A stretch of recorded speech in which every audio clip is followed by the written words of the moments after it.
the concepts that we can discuss in financial consciousness training, because as I mentioned to you all, in general, the world is a classroom. And in fact, everything that you ever read in a textbook, a lot of you went to college and learned a lot of stuff, but everything that you learned in a textbook really came from the real world. So rather than going to the books, I'd rather go to life and point out things in life that will help you to understand Black wealth concepts on a deeper level and elevate your financial consciousness.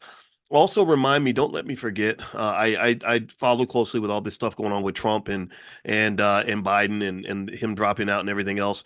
And again, I don't want to get into the politics of whether or not you think Biden or Trump or Kamala or whoever should be president. I'd rather talk about economics, Black economics. I think that's where the difference can be made. I think that's the thing. That's the one thing I've seen actually that really improves a person's life in America is where you are economically. I think I saw a study the other day that showed that the Asian community is ranked number one when it comes to wealth and economics. Their incomes are higher than even white people, and I personally don't think that their wealth is going to be. I think their wealth will keep them safe in a Democratic administration or Republican administration. I think that no matter who's in the White House, they're going to be good. They're going to be okay. And in fact, actually, if you really look at the dynamics of politics and how politics works, you'll know that politics is kind of driven by the money. It's not driven by the votes. The money is the tool that is used to buy the votes. Let me know if you know what I'm talking about. Like when you talk about somebody running for office, basically what the formula is I'm going to go to all the big donors and get a bunch of money. And with this money, what am I going to do with most of this money? Well, I'm going to spend a lot of it on advertising, marketing, picking a message, marketing my message. And the more people I can market it to, the more likely I am to get votes. So to some extent, the voter is not the driver of American politics. The voter is the commodity in American politics. Let me know if you follow what I'm saying. This is a consciousness exercise in terms of something that I think is worth sort of exploring and thinking about. When you vote, someone pretty much paid another person to be able to market to you, hoping that you would absorb the message and then show up and vote. If they had not gotten that money, they couldn't get your vote. And so what the politicians unfortunately tend to do is they will talk differently to the big money donors than they speak to the voters. In fact, if you remember, the reason Joe Biden dropped out of the election pretty much was because his big money donors told him to drop out. It wasn't because any voters told him to drop out. I mean, the votes matter, of course, but the thing is that they aren't interested necessarily in appealing directly to the people supplying the votes. They appeal directly to the people who can give them the money to go purchase the votes. Let me know if you understand the difference between the two. That's a very subtle difference. And I think it's important to understand that about politics and things like that. And again, I say this without regard to who you're going to vote for. I don't care. Just, I want you to vote for yourself. I want you to vote for your interests. I want you to take care of your family. And I hope that's okay. I hope I can say that and still be loved and not get called a Republican, because I'm not telling you everybody's got to go vote for so and so. I just don't do that. Y'all know what I do. All right. So anyway, all right, so what I'm gonna do is I'm sending out a text right now to everyone who's in Money in the Morning, and let you guys know that we're starting class now. And so it's because I'm a bad multitasker. Give me 1 second. You're gonna get a text from me in a second. If you want to get on the text list, text the word morning, MORNING, to 87948. Make sure you text morning to 87948. And periodically I'll send you a text to let you know when we have class, and I'll also let you know when class is canceled.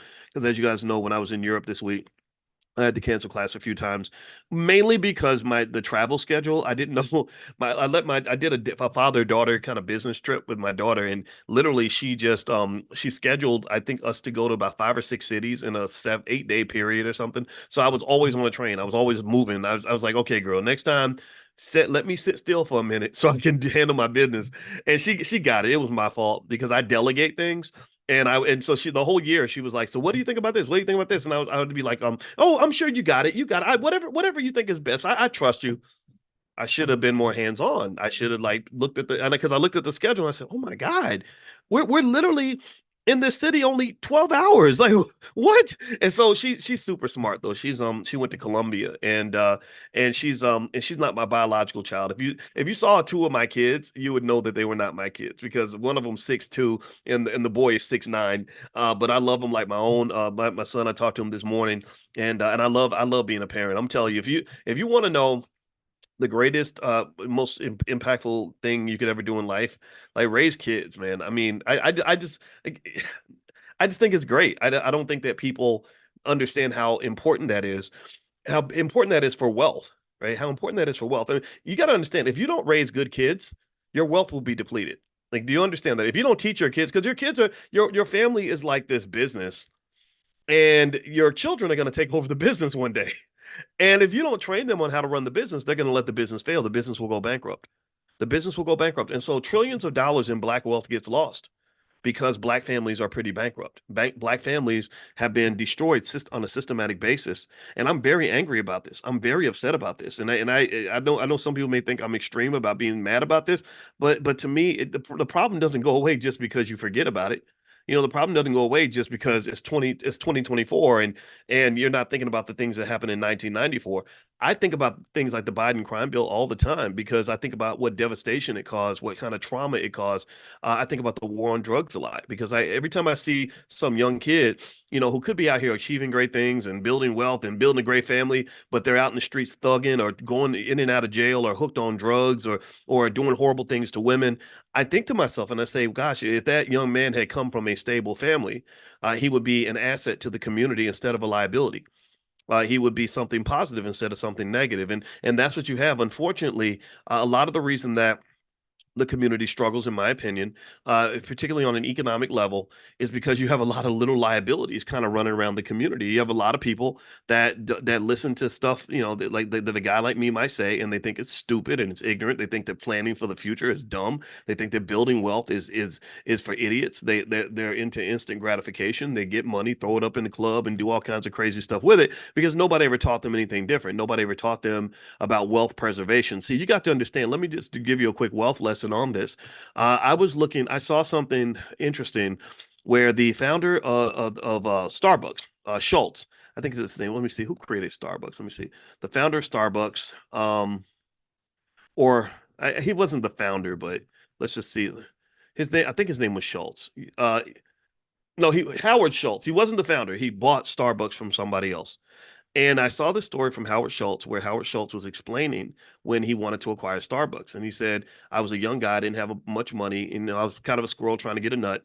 And literally, he said that when he went to acquire the company, he went to some business partners to try to get them to help him raise the money to buy this company because he says it's a great coffee company. I think Starbucks can do great things, and I'd like for you to be an investor and help me acquire this company. And so, so what happened was he said that he found out that the person that was going to sell him the company tells him, he says, look, I got an all cash offer for this company that's better than yours. So I'm sorry, I'm going to have to sell it to this other person. Well, he finds out that the person who made the offer to buy the company was one of the business partners that he took the deal to. So literally, it's like a relationship where you go and you tell your girlfriend how great your man is, and next thing you know, she's trying to take your man, right? And literally that's kind of what happened with Starbucks. So he found out that the person that was trying to buy the company up from underneath him was literally one of the business partners that he had pitched the idea to. So he had kind of given him, and here's the thing: these accusations this kind of stuff happens all the time.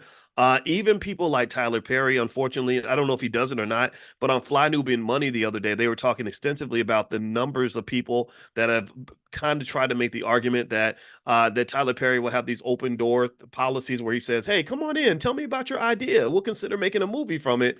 And then next thing you know, they say, "Oh, well, we don't like your idea. It's not a good fit." But they claim that a few months later, Tyler will come out with a movie that's similar to the script that you submitted, and that's why people like attorney Nicole Compton, who actually at some point I'm gonna bring Nicole in here. She's been a part of the Black Business School a long time. She has an MBA and a JD. She had a baby at the age of 15. Her family is one of those extraordinary Black families you should know about. I think that she had literally four sisters that were all valedictorians at the same high school. Like, and she wasn't one of them. Like this is a badass family. I mean, just talk about Black excellence. You talk about Black families that we don't know about that are doing amazing things. That's the family she came from. But anyway, attorney Nicole Compton, who is on the Fly Nubian Money Show, which, by the way, it happens every day at 1 p.m. Eastern. If you text the word Queens to 87948, they'll send you a link and let you know when the show's happening. So text Queens to 87948. But anyway, attorney Nicole Compton was kind of talking about ways to protect your work, right? So when you go in this space where you're pitching things, you have to know that you're vulnerable when you make the pitch. Amazon's been consistently accused of doing the same thing. Amazon's been accused of having people come in, they bring in their best and their brightest, and you pitch your idea, you explain how it's going to work because you're desperate to get a nickel or two from Amazon, and then next thing you know, they say, thanks, but no thanks, we're not interested. And then next thing you know, they've got a product just like yours a year later. Same thing with Apple. Apple's been accused of that. There's a lot of companies that literally say, well, I forgot what the nickname was. I think they called it the kiss of death or something. They said if Apple reaches out to you and says they're interested in acquiring your company or your technology, do not go to the meeting. That is not a good thing. They are eyeing your girlfriend. They try to they trying to get with your they try to get with your woman. So basically, there are ways to protect yourself. And so Attorney Compton, if you want to know the value of like fly Nubian money, besides the fact that we should all be listening to black women, and shout out to those of you that are happy that Camel is running for president.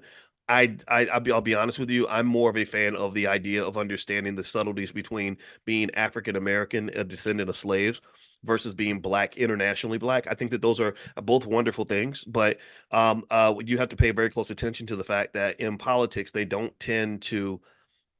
really tend to pick African American people who have African American roots that go back into slavery because they know how much they owe you.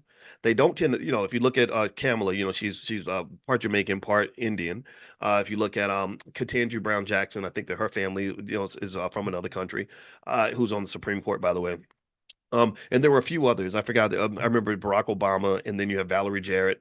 They don't really have roots that go back to slavery. So I think that there is a concern about people that owe you reparations. That look, if we could really bring real African Americans up in here who are really, really, truly connected to the African American experience, they're going to really hold our feet to the fire. So there's like sort of these more acceptable versions of black, and then there's like the scary black. So I'm scary black because you can go three generations back, and I can show you my great great great grandfather's name was Boyce, and because his slave master named him Boyce. So that's a direct linkage. I can go back a couple of generations and talk about how I had a great uncle who was a very smart man who had a wonderful wife, and a white man disrespected his wife, and he got in the man's face. And next thing you know, my uncle was dead. They killed him. I can go back a few generations and talk about when we dug into my roots. My assistant reached out and she was excited. She found out. She said, "Oh my God, Boyce, you have these amazing entrepreneurs, these powerful men in your family." I said, "Really? Tell me." And she said that I had one great great grandfather or something that owned an entire town pretty much, that had built massive amounts of wealth that he was planning to pass down through multiple generations, and eventually they just took all the stuff and killed him. And so this kind of stuff is real. So really, the reality is that African Americans, I think, have a very interesting relationship with politics. And so, while I will say for sure, I think I love, like, for example, what we do with Fly Nubian Money, because I love listening to smart black women. We've been doing that our whole lives. We should all be doing that. At the same time, I think that there's also space to say, okay, what kind of black are you? Like, are you the safe black, or are you the threatening black? I don't really believe, for example, that Kamala Harris would be the nominee for president if she were 100% African American, like East St. Louis, three generations out of slavery, went through the war on drugs, crack epidemic, like that type of black. I think that is, married to a strong black man who's no nonsense. I think that's another thing. That's another signal. My wife talks about this a lot. My wife can tell you, and this is, I know we're spinning into some different topics, but this is what we do in financial consciousness. This all links back to economics. My wife will tell you, you know my wife. My wife is a beautiful light skin. She's a high yellow black woman. She is. But she's out of Gary, Indiana, one of the blackest places you can come from, and she grew up around a lot of black excellence. Her father was a college professor like me. They say you marry your parents, and so it's ironic because my wife's dad was a college professor, and my mother was a social worker, which is my wife's a social worker, and I'm a college professor like her dad. So they say you marry your parents. That's why you want to have good parents. So anyway, so my wife will tell you, she'd be the first one to agree that when she married me, when the people that she works with, the white folks that she works with, who don't hire African American males, they've not hired, they don't have one single African American male in any department on the entire campus of the university she works for. When they saw she married me, they went from here to here with her. The treatment that they gave her just really changed. In fact, there was one black man from Nigeria. Shout out to Nigerians. Again, when I speak on foundational black, I'm not speaking against anyone. I'm just speaking about the specific beef, the specific economic challenge, the specific economic issue that we have with America that owes us a whole lot of money, the corporations that owe us trillions. And it's not just the government, it's corporations. Any institution in America should be pouring into a pool of $14 trillion that's going to pay back these reparations, right? So anyway, there was a man from Nigeria that was being treated very poorly. He went through a weird Title IX situation where they came to him and they said, you're under investigation. And he said, for what? They said, well, we can't tell you. And he said, okay, well, what am I being accused of? And they said, well, we can't tell you. And he said, well, who's accusing me? They said, well, we can't tell you. And all this was because of the Title IX rules, right? Now, this man, let me tell you about this man. He had a stellar career. He done everything right. He has a PhD in his field. He's damn good at what he does. He's never had an incident with anybody, right? And but yet he was under this cloud of investigation, this stress. And a lot of y'all know this. A lot of y'all know about the stress and the microaggressions that happen at work. That was his stress. So he reached out to me and my wife worked with him for a long time, so she stood by him because that's what she does. She'll stand by the black man that she works with. And I remember he reached out to me because he said, "Hey, can you come and sit in on these meetings because they're bringing in this big law firm to investigate and they're going to interview me and I'm really mad about it." And I said, "Okay, I'll sit in. Sure, I'll support you." And now I told him, I said, "I think you should sue them." I said, this is crazy. This is inappropriate. They're not even telling you what you're accused of." And so let me tell you what happened. This is a true story. So they spent a whole year investigating this man who spent 20 something years in his career doing his black job and doing it damn well and had a stellar track record, made tenure, all that stuff. They found out that the person that accused him was a student, a white girl from 2 years earlier that he didn't even remember, who said he said something in class that made me uncomfortable. I'm not kidding. That's what it was. It wasn't like he had a student in his office and he felt her booty. It wasn't like he was sleeping with a student or something. I saw that when I was at Syracuse. I saw a black man who slept with a student. And I said, "What are you doing? That's crazy." It wasn't anything like that. It wasn't like he cussed her out or harassed her. No, she literally said in class that something he said in front of everyone in the class made her uncomfortable. No one else said this. No one else agreed. They interviewed everybody. They put the microscope on this man, and when I saw what happened to him, it made me think about the book I wrote years ago called "What If George Bush Were a Black Man." And in that book, one of the things that I mentioned, and this is another subtle point that people don't discuss very often, is that the challenge of being black in America is that you're under such a microscope that you don't have the same privilege of making the same mistakes as everybody else. That you have to be excellent and perfect. When you get attacked or scrutinized, you have to reach this bar where you're proving that you've never made a mistake, which is a damn near impossible bar to meet. Whereas, mediocre white guys get pushed through the system all the time. It ain't nothing for a mediocre white man to get an opportunity, but for black people, it's like, well, 3 years ago we found out that you broke a paper clip and you bought some pencils and didn't pay back the pencil dispensary. Like they will go up your ass over some tiny stuff. So this man was under investigation for something that he didn't do. He didn't even remember talking to this girl. And it turned out she got a bad grade in his class. So I think this was retaliation. I think this was an attack from somebody who just was mad, maybe because he didn't give her the grade she wanted, and because what he said in the class wasn't even that bad. You know what I think it was? I think that like it was he had some students that would sometimes have babies, and they would have baby showers for the students that had babies in the class. And there was one student that was pregnant. I think he said something like, "So when do you hatch? When does the baby hatch?" And he said something like that. And I think that might have been what triggered this lady. So long story short, when my wife stood by this man, when she gave him support, oh, she got stamped and labeled as the radical black woman. See, it ain't just when the black man gets when the black man gets marginalized for being clear and honest about who he is and what his experience is, and it shows he's not afraid. It's not just him that gets hit. It's the strong women who stand by that man. They get hit too sometimes because you got to deal with the financial fallout. Well, that man who don't want to help you pay no bills no more. He doesn't want to hire your husband. He doesn't want to give him opportunities, and you got to deal with the emotional trauma of him being pissed off all the time because he worked his ass off. He did everything right. He went to school. He got the MBA. He got the bachelor's degree. He showed up to the meetings on time and still did not get the opportunity, still did not get the promotion. He's still in a space where he hasn't reached a fraction of his potential. And I'm gonna just tell you that if you want to know my black experience, that's what it's been. And I can just tell you, and this is why I have such an appreciation for black women and black men who stick by each other. I really do. I think that there's a difference between and again, let's circle back with Kamala. I'm not saying Kamala didn't have a right to marry Dougie. I got people in my family that marry people who are not black. So I'm not here to speak on anybody's relationship, but I think that there's a difference between the black woman or black man who marries another black person versus the black woman or black man who says, I'm just going to go white because it's an easier pathway to the top. I think that if you look at the pattern, if you notice the pattern, this happens a lot in Hollywood from Lee Daniels, he had a boyfriend, not a girlfriend, but still to Lee Daniels and to others, the lady who does that really good show, Abbott Elementary and others, you'll notice there's a pattern in terms of the types of non-black people that they will marry.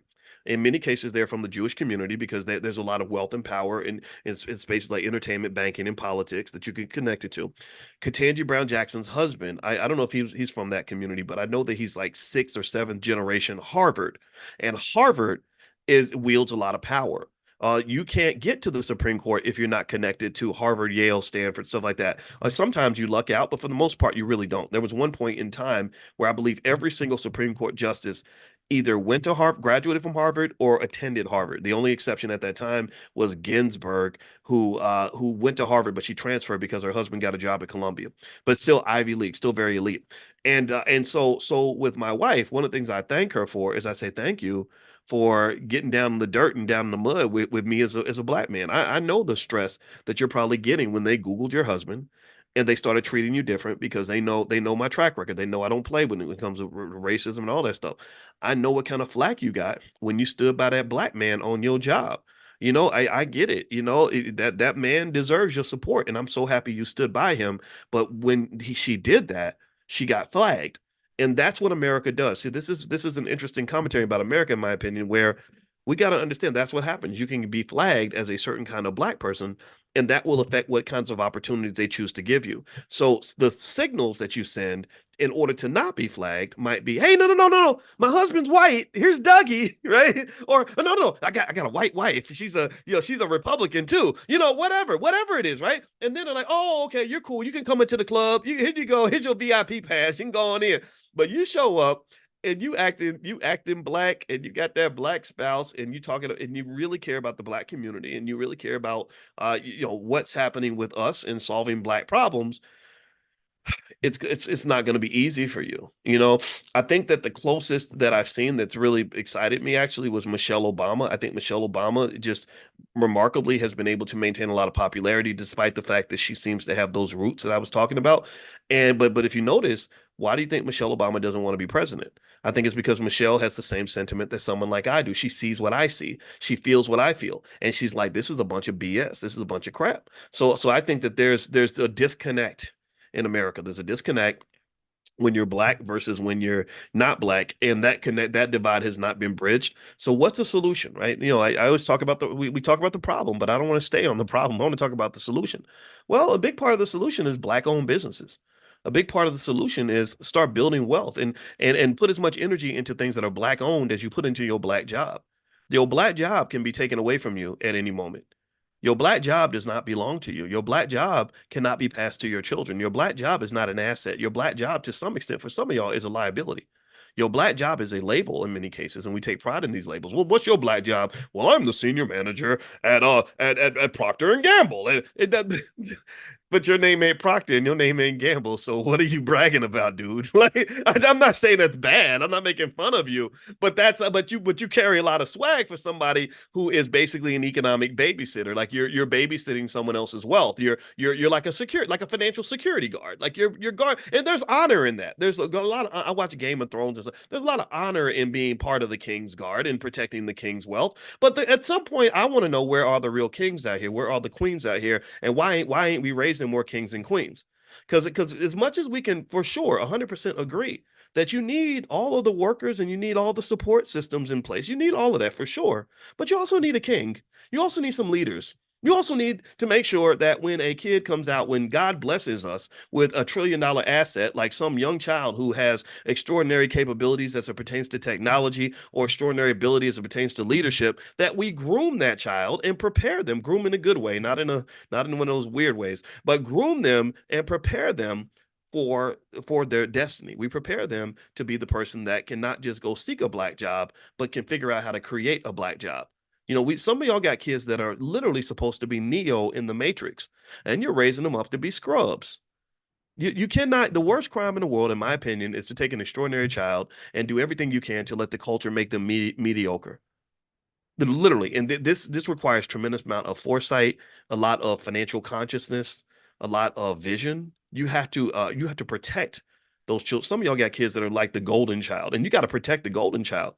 What do you have to protect them from? Well, you got to protect them from a lot of mediocrity that's in the culture. You got to protect them from the bullies that are going to make fun of them because he's really good at chess or because he wants to make good grades on his math test. You got to protect them from a lot of the people and a lot of the influences that are going to divert them or make them feel bad about who they are. So things that we think don't really matter much, things like just self-confidence and really breeding that which self-confidence is connected to self-love, self-respect, and self-awareness, self-knowledge, self.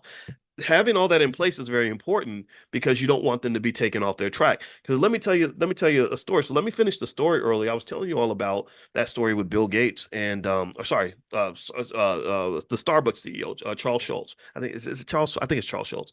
Anyway, he was trying to buy Starbucks, right? And he goes in and he goes to these investors and says, "Hey, can you help me raise the money?" And all the investors are like, I don't know, we got to think about it. And then he goes back to the person he's going to buy the company from, and he says, "I'm sorry, man, I can't sell it to you." And he says, "Well, why not?" He says, "Well, because I got an all cash offer, and it's much better than yours." So he's like, "Well, how did this happen? Like, where did this come from?" So he finds out that the person that made the offer was somebody who he actually pitched the idea to. He asked this person to be an investor, and the person said, "Well, why would I share the money with you when I can just keep it for myself? This happens a lot in business. It's happened to me. That's life." So here's what he does. Listen to this. So he tells the story to his friend in Seattle. His friend happens to work with Bill Gates, not Bill Gates that you know, not the Bill Gates at Microsoft. He worked with Bill Gates Sr. See, a lot of people don't know that Bill Gates is a junior. He's not the original Bill Gates. The original Bill Gates was Bill Gates Sr., who was his father, this big, tall, big, gigantic man, very bold, just very strong, and a business leader in the Seattle community. He was the man before his son became the man. At that time, Microsoft was pretty much nothing. His daddy was the man. So he goes to his daddy and he gets a meeting with Bill Gates and he tells him about Howard Schultz. Thank you. I said Charles Schultz. That's peanuts. That's Charlie Brown. Anyway, so Howard Schultz sits down with Bill Gates and he tells him the story of what happened. And Bill Gates goes, "Is your story true?" And he says, "Yes, it is true." He says, "Okay." So he says, "I want you to come with me." So they get on the elevator, go downstairs, they walk across the street, and he goes into the office of the guy who was about to buy his company. Right. And Bill Gates' dad stands over his desk and he says, "I'm gonna tell you something, I'm gonna tell you this right now. You cannot buy this company, you will not buy this company, and neither Howard Schultz nor Starbucks is ever going to hear from you again. Is that clear?" And the guy was like, "Okay, okay," and he completely backed off. He completely backed off. So as a result of this brash move, Howard Schultz was able to acquire Starbucks, and then he became a billionaire because of it. And Starbucks became the big, massive international behemoth that it is. And so I love this story for a couple of reasons. There's so many thoughts that go through my head. Oh my gosh! First is generational legacy and really opening pathways for our children. We know Bill Gates would not be Bill Gates without Bill Gates, if you know what I mean. Bill Gates Jr. would not exist without Bill Gates Sr. Martin Luther King Jr. would not be who he is without Martin Luther King Sr. If you are impressed with Martin Luther King Jr., I need you to take a moment and go study Martin Luther King Sr. He was a bad boy. He was a strong father. He held that house together in an amazing way. If he had not done that, There would be no Martin Luther King Jr. There wouldn't be. And even if you happen to be a Republican, you might find it interesting to read the story of Fred Trump. Fred Trump, who's Donald Trump's father, back in 1913. He's born in 1913 when he was 13, 14 years old. His father died. He used to go fix houses for rich people, and he realized something that I've talked to you guys about. He said, "Wait a minute, why am I fixing houses for rich people when I could go own these houses for myself?" So he started to acquire properties in New York, and next thing you know, he had all this money, and that's allowed him to clear a path for his son, Donald Trump, to become whatever Trump is right now. Again, I don't know, I don't care what your politics are, but you can learn from everybody. So that desire, that need to understand the vision and to be able to clear paths for people that you care about is something that I really want you to consider and I want you to embrace. I want you to understand how important that is for success. I do you understand? I never. I don't know if I told you all this story, but the only reason I have my PhD is because they were beating up on me pretty bad because the racism's always been there and I'm a big mouth, so it's I'm easy to not like. I understand that, and I was having a hell of a time in my doctoral program, and there was a professor named W.C. Benton who was one of the leading scholars in the world in his field. And I told him what they were doing to me, and he went in there. I mean, he's a Marine. He's brilliant, and he walked up in there and said, "Y'all keep messing with Boyce, you messing with me." And like literally when I say the Red Sea parted for my ass at that moment, I I am eternally in debt to this man. I'm eternally grateful for what he did to me or did for me, not to me.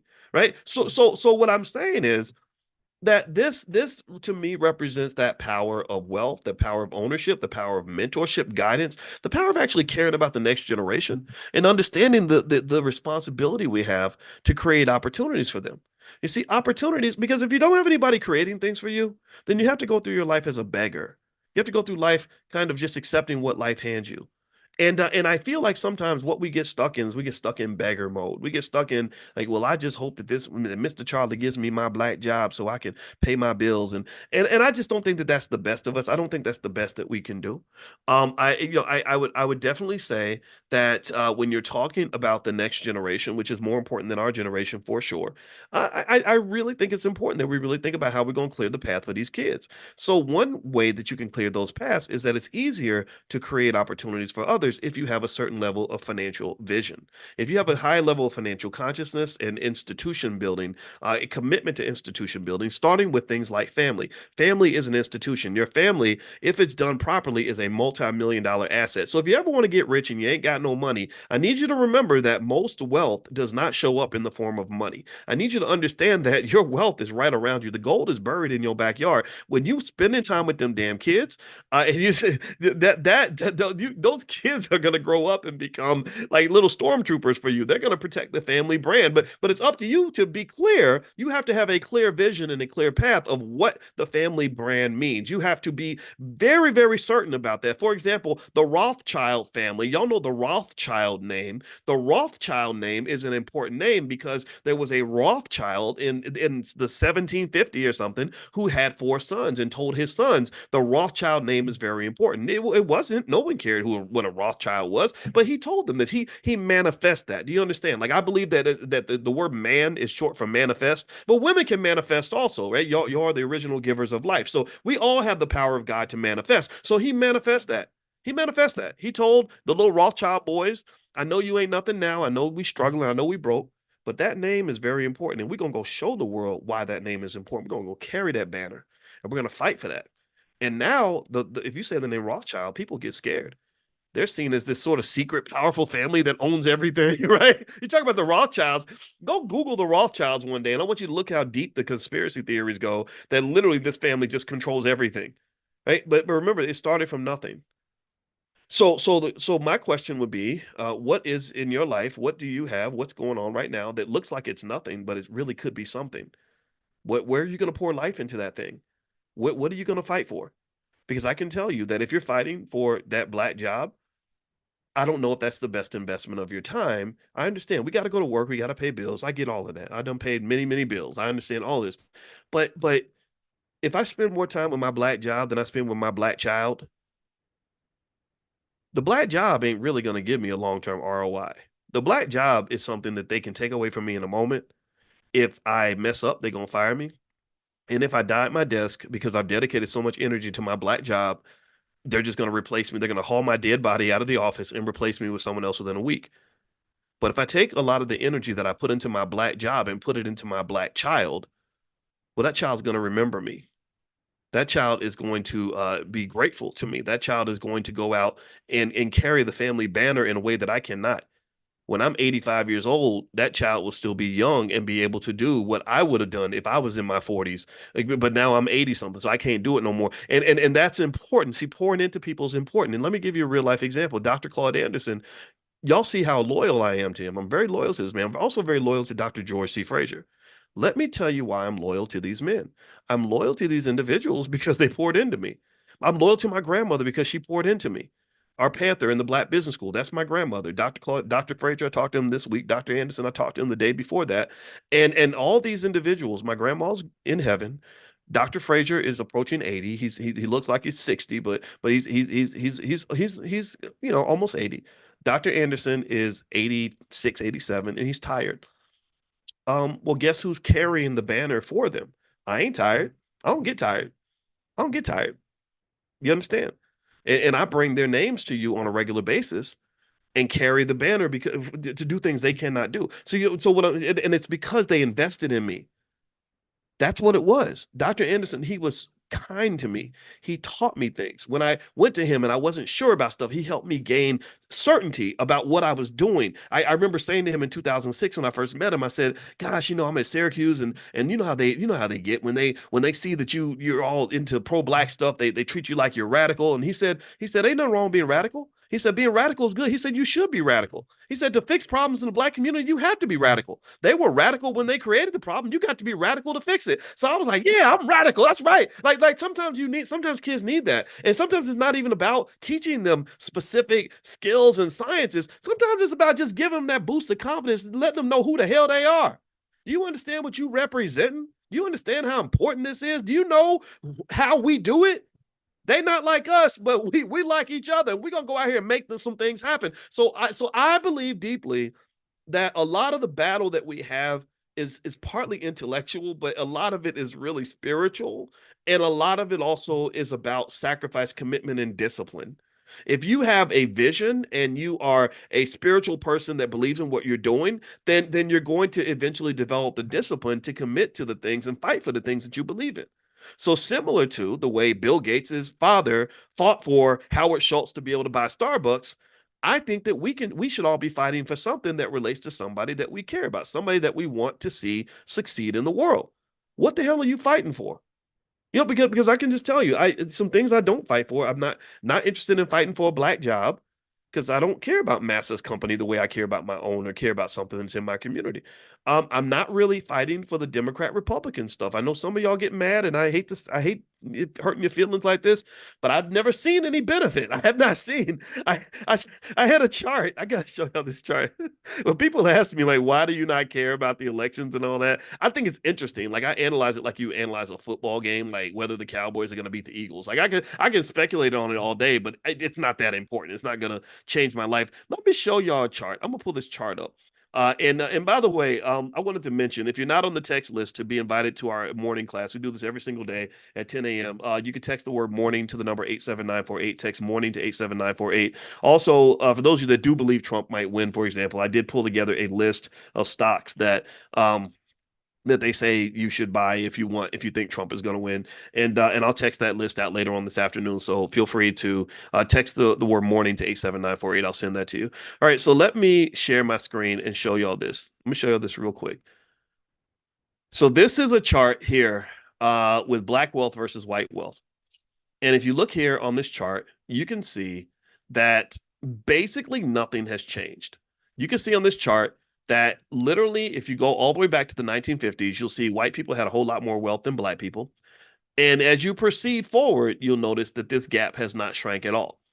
And what you'll also observe is that all these years, with the elections of many Democrats and many Republicans and us getting into watermelon and chicken fights over who we think we should vote for, after all these years of your pastor getting paid by politicians to get everybody to go vote, nothing has changed. This gap is still it's not just what it used to be, it's actually bigger.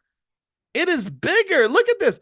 white people have, this is according to the Federal Reserve Bank of Minneapolis, white wealth is literally more than 10 times greater than black wealth. White people up here at 149,703, $149,703. Black wealth is $13,024. So here's what I'm thinking about. Here's what I want you to kind of process. Number one, I'm not going to fight you over who you voted for because I don't think it matters when it comes to the things that really matter. I just don't. I think that if you like Trump, Kamala, good luck. I hope your team wins.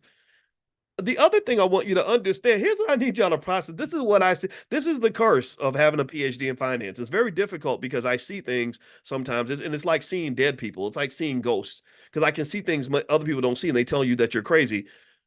Do y'all understand that that number 149,703 is not a massive number when it comes to wealth?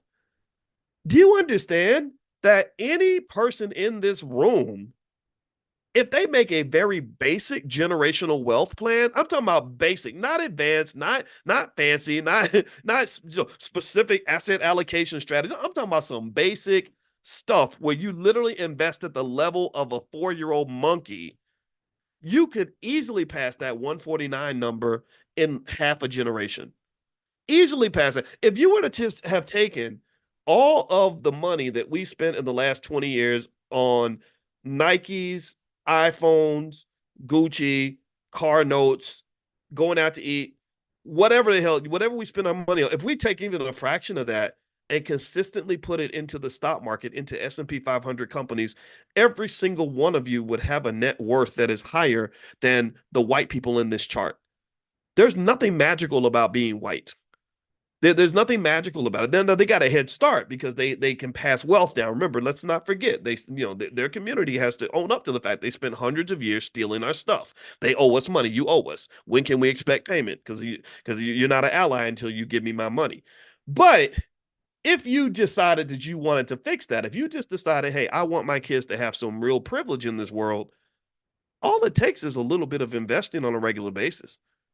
All it takes is for you to get past whatever psychological barrier you have that's made you afraid of the stock market because somehow you think it's some magical place that's only for people with bachelor's degrees who happen to be white, or the fact that you think that you've been raised to believe that it's only for rich people. If you get past yourself and do basic things, that number is easily passable. 149,703 is not a big number. It's very easy. If I was president for the day, I know that I'd never be elected president. I don't want to. I wouldn't even want to be president of the United States. That's a terrible job. If I was president of black people, if I could be like the CFO of the black community or the minister of finance for the black community for like a couple of days and have one rule that I could make everyone follow no matter what. You know what that rule would be? I would say, okay, I want every single person to take 10% of their income, the same amount you might give to the church or you might give to your Gucci or buying your iPhones or whatever, 10% of that income and buy some stock in the S&P 500 every single week and do that consistently. And you cannot sell that stock. Literally, if you did that, if you literally took that 10%, you would actually have, you'd be right up there with the Asians, the Jews, and everybody else. So wealth is something that is very straightforward if you allow it to be. But if you want it to be too complicated, if you want to believe that it's only for white people, if you want to believe that you can't do it, then guess what? You're going to be right. Whether you believe you can or believe you can't, you're almost always correct. So anyway, let me I was gonna, you know what, I was gonna actually talk about CrowdStrike and what happened with Microsoft and kind of link that back to some of the topics we discussed. But I think I don't want to do that today. I feel like we've said enough and I've given you enough to think about, and maybe we can hit that later. I made a whole page of notes, and this is how financial consciousness goes. I want you to and just chalk it up to my ADHD. I was like this in school. I was like the confusing kid that used to piss my teachers off. But I just go with the flow. I'm okay with that. And so maybe I'll save that for tomorrow because we've been talking about 45 minutes and I don't want us to be overwhelmed. I want us to just absorb those basic ideas, and then tomorrow maybe we can pick it back up. And also, again, I'll if you text the word morning to 87948, I will send you that list of the Trump stocks, the stocks that are expected to do well if he gets elected. I still think it almost looks like it's still favoring him, but then again, maybe that can change. And maybe I can go find a list of Democratic Party stocks, some Kamala stocks as well. In fact, I'll do that. That way we can just be balanced about it. Because here's the deal: I want your wealth to go up Period. That's it. That's what I care about. I don't the other stuff. It's all personal and stuff like that. You have a right to believe that, but I really want you to have more economic freedom because that is linked to your ability to be who you want to be, do what you want to do, and live the life that you want to live. And that's what I believe. Okay. So anyway, guys, I'm about to get out of here. And a quick reminder. Let's see. This week we partnered with Urban Intellectuals. They have a Black Math Genius program that they are doing, and we want to support that. And it's all they're linking it to economics. They're doing a great job. Freddie Taylor actually runs this company, and he's extremely good at what he does. So he's partnering with us in the Black Business School. I think I'm going to bring Freddie to the platform maybe tomorrow, and they're going to do an event tomorrow night. I'll text you all the link to the information where you can join it. I think that we got to get our kids ready for for success. Period. I believe that we should educate our own children. Also, don't forget the All Black National Conventions, October 25th through the 27th in Lombard, Illinois. I just had a conversation yesterday with, oh gosh, Dr. Ken Harris. Dr. Ken Harris is the head of the Black Business League, which is the largest organization of Black-owned businesses in the country. It was started by Booker T. Washington 125 years ago, and he just made an astonishing offer that I cannot wait to reveal what we talked about. Ken is just a great guy. He has a PhD in economics from Michigan State, and Ken Harris is one of those guys everybody should know about. He's wired in. He's good at what he does. He does business delegations back and forth to Africa, stuff like that. So I'm honored to know him as my friend.